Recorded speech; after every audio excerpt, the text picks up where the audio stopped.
Hello বন্ধুরা, স্বাগতম জানাচ্ছি আজমন ইনস্টল ইউটিউব চ্যানেলে। বন্ধুরা, আজকের লেসনে আমরা শিখব এমএস ওয়ার্ডের ডিফল্ট ফন্ট কি করে সেট করতে হয়। আপনারা যখনই এমএস ওয়ার্ড ওপেন করেন তখনই ইংরেজি ফন্ট এবং এই ফন্ট সাইজ থাকে, কিন্তু এখন থেকে আপনারা যখনই এমএস ওয়ার্ড ওপেন করবেন তখনই ফন্ট 17 এমজে এবং ফন্ট সাইজ 16 থাকবে।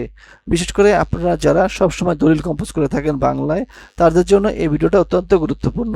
তাই মনোযোগ সহকারে সম্পূর্ণ ভিডিওটি দেখতে থাকুন। বন্ধুরা, সর্বপ্রথম হোম ট্যাবের আন্ডারে আমাদের এখানে ফন্ট যে আছে আপনাদের এখানটা যেতে হবে। এটা ক্লিক করা মাত্র আমাদের এই ফন্ট মেনুটি চলে আসবে। এটি ক্যান্সেল করে দিচ্ছি। আমরা কিবোর্ড শর্টকাট সাহায্যে ওপেন করে দেখাবো। কিবোর্ড থেকে কন্ট্রোল ডি প্রেস করুন, তখনও আপনাদের এই অপশনটি চলে আসবে। এটি আসার পরে আপনাদের সিলেক্ট করতে হবে সুতনি ইএমজে ফন্টটি।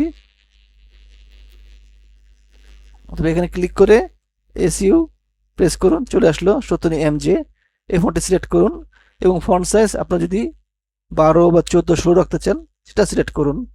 করার পরে সেট অ্যাজ এ ডিফল্ট এখানটায় ক্লিক করুন। তারপরে রয়েছে দিস ডকুমেন্ট অনলি। এটি ঠিক থাকা অবস্থায় যদি ওকে করেন তাহলে এই ডকুমেন্টের জন্যই এটি কাজ করবে। আর যদি আপনারা এমএস ওয়ার্ডের সকল ডকুমেন্টের জন্য চান তাহলে অবশ্যই এখানে টিকমার্ক দিয়ে আসবেন, all document base on the normal template. এবার ওকে ক্লিক করুন। এখন থেকে বন্ধুরা, আপনারা যখন এমএস ওয়ার্ড ওপেন করবেন তখনই এই 17 এমজি এবং ফন্ট সাইজ 16 পাবেন। আমি একটু ক্লোজ করে দিচ্ছি, কন্ট্রোল ডাব্লিউ, ডোন্ট সেভ। এরপর আমি নতুন পেজ নেব, কন্ট্রোল এন। দেখেন 17 এমজি এবং ফন্ট সাইজ 16। আশা করি বন্ধুরা শিখতে পেরেছেন যে কিভাবে এমএস ওয়ার্ডে খুব সহজেই ডিফল্ট ফন্ট সেট করতে হয়।